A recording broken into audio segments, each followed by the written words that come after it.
Update. Hired a private investigator to watch my fiancé on her girl's trip, and now I'm torn. Original post. Hey everyone, long-time lurker, first-time poster here. I never thought I'd be the one to spill my story in a confession sub, but here we are. To cut a long story short, my fiancé and I have been together for 5 years, and every year, she goes on this girls-only trip with her close friends.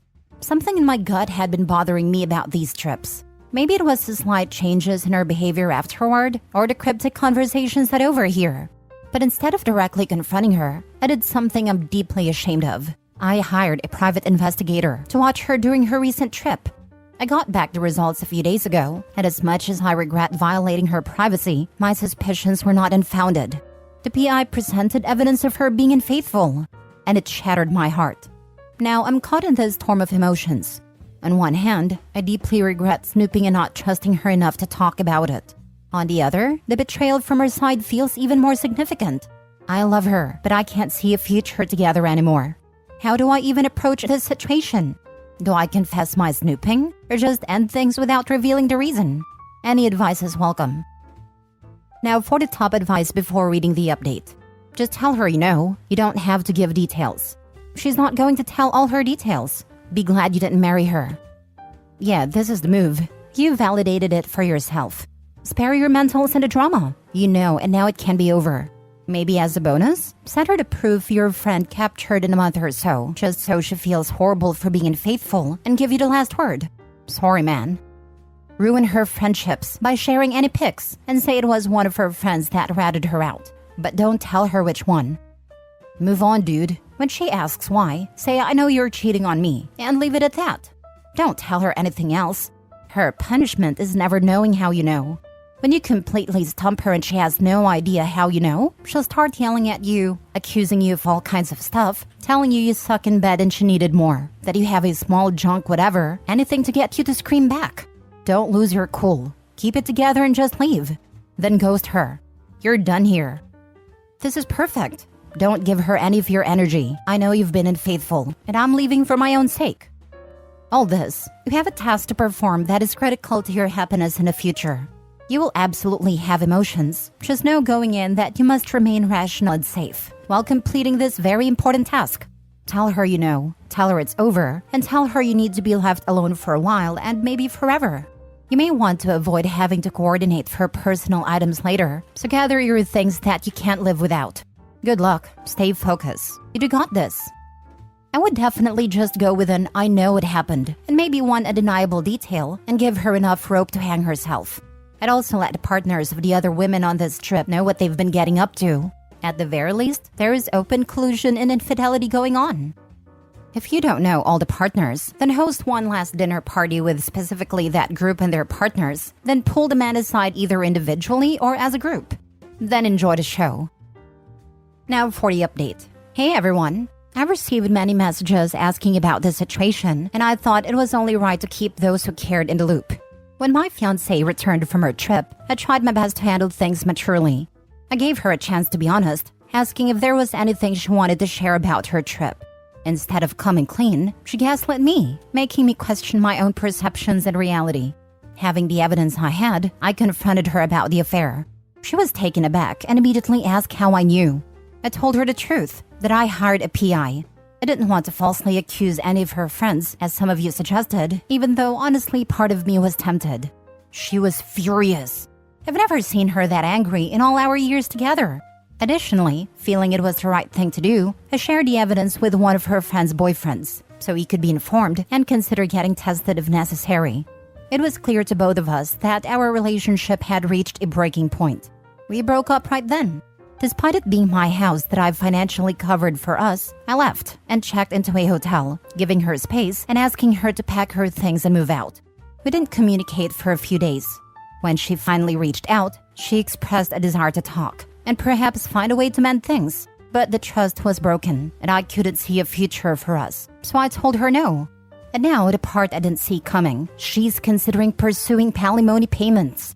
For those unaware, palimony is financially support provided to a partner in a non-marital relationship after separation. I've been informed that due to the relationship laws in our state, this could very well be a real concern. I've initiated a process of hiring a lawyer. During our relationship, I on the majority of the financial responsibilities, including the mortgage. We had an unspoken understanding. My money's our money, her money's her money, due to our significant income differential. I never thought that my generosity would come back to haunt me. There it is, the updates many of you ask for. I wish I had a happier conclusion to this chapter, but life has its twists and turns. It seems she might have the upper hand in this final act, but I'm hoping for a fair resolution. Thank you for the support and advice. It has really meant a lot. I hope that the palimony does not materialize. It may not feel like it, but it's better to know now rather than a few years, and kids potentially down the road. Good luck to you. I can't imagine there being much of a case since she cheated. That's typically checkmate in these things. Eddie has the proof. I hope he wins, then countersues her for his legal fees. To hell with this useless little scrubber.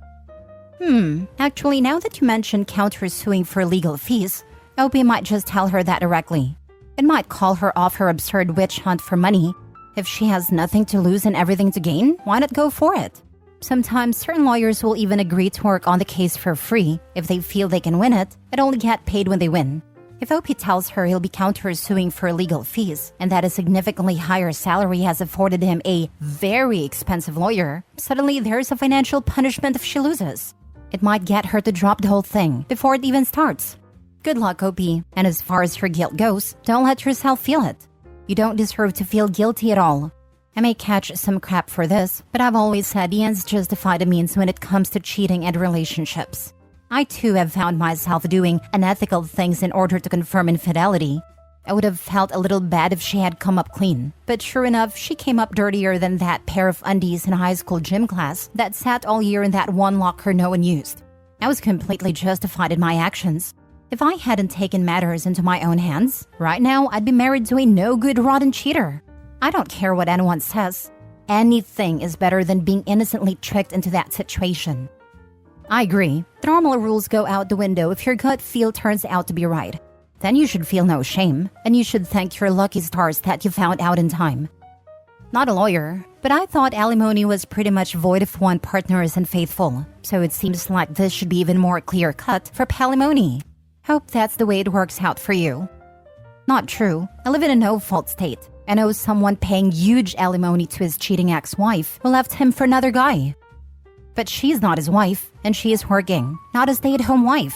His house, so he is paying the mortgage for his property. It doesn't imply him to agree to support her, but he should absolutely follow his lawyer's advice and stop talking to her. Frankly, I would ask the lawyer if exposing her cheating will not hurt his case. I would blast her and her friends online. She might be encouraged to get palimony by people around her who think she is the victim. When her cheating becomes public knowledge, they will stop encouraging her, and she will look like POS in their eyes going for the money of the guy she wronged. It might damage her reputation a lot, and she might back off on the money. Next story. Am I the a-hole for telling my ex-wife not everyone is a self-centered witch like her? I, 45 male, was married to my ex-wife, Kelly, 45, for 15 years. We have 2 children together, ages 16 and 10. We divorced 7 years ago. She left because I lost my leg. 15 years went down the drain because I was in a car crash. I was the main provider and we had a toddler at home that she couldn't care for us both.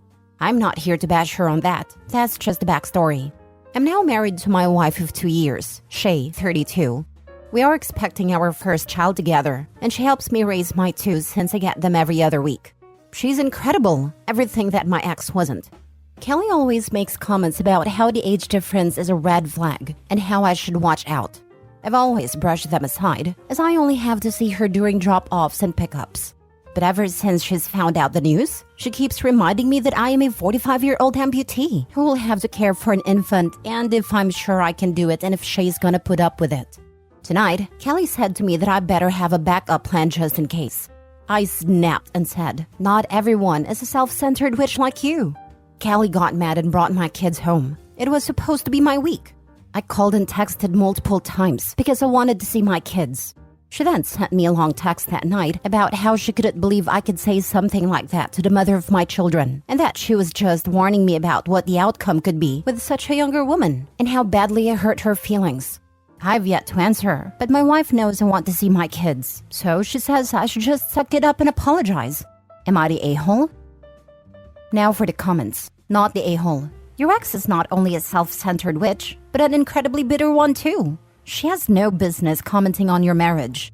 She's way out of line. Is she refusing to let her kids see you unless you apologize to her? I'd drag her to court. I'd like to, but we have no legal agreement, and I have no plan to take her to court. She makes more money than the two of us and has a bigger home. I don't want to risk losing anything, especially seeing my children. You won't risk not seeing your children if you go to court for custody arrangements. A court-arranged custody arrangement will prevent your ex from using your children as a weapon to beat you with. Go to court and get yourself a formal custody arrangement. My son's father and I split when our son was less than a year old, and even with it being amicable, we got a custody agreement in case one of us ever went nuts. Best decision we ever made, and it prevented a lot of arguments. This, I know legal terms like prenups and custody agreements set off alarm bells for a lot of reasons, but it really is best to get that stuff sorted out in writing while everyone still likes each other. My brother did the informal custody and alimony thing, where everything was all good with his ex, so he didn't feel a need to push for anything legal. I kept telling him this is the best time because everyone is on the same page, but he kept ignoring my suggestion. A year or so later, the ex breaks up with her partner and starts asking my brother for more money, and also starts to keep the kids longer out of spite. Things eventually get settled legally, but it was months and months of dealing with lawyers and such a waste of money on both sides. Last story. Am I the a-hole for hurting my father's mistress/wife? When I was 20, my family found out that my dad was cheating on my mom with our maid.